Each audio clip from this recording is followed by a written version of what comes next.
Hello बच्चों, let's read the question. The question से select incorrect statement. हमें incorrect statement बताना है।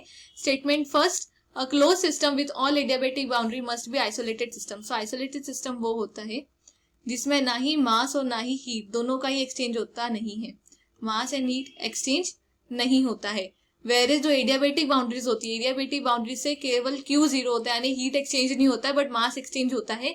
That's why with all adiabatic boundary वो आइसोलेटेड सिस्टम नहीं होगा। So this is incorrect.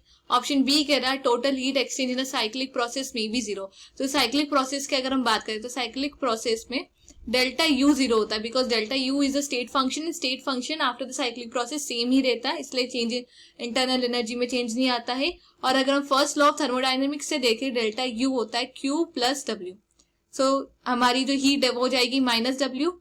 So cyclic heat exchange zero तब होगा जब वर्क जीरो होगा हमारा। तो यहाँ पे हमें मे भी दिया है, दैट्स वाई ये करेक्ट है। अगर मस्ट भी दिया होता so it must be wrong, but it can be zero. जब वर्क डन जीरो होगा तब हीट एक्सचेंज भी जीरो होगा। ऑप्शन सी कह रहा है entropy of a close system is maximum at equilibrium. ये रॉन्ग है, बिकॉज एंट्रोपी इक्विलिब्रियम पे कांस्टेंट होती है। इक्विलिब्रियम पे एंट्रोपी इज कांस्टेंट, यहाँ पे चेंज नहीं देखा जाता है। एंट्रोपी कांस्टेंट होती है। एंड एंट्रोपी मैक्सिमम कब होती है? जब डेल्टा जी नेगेटिव होता है, वेयर इज इक्विलिब्रियम में डेल्टा जी इज जीरो।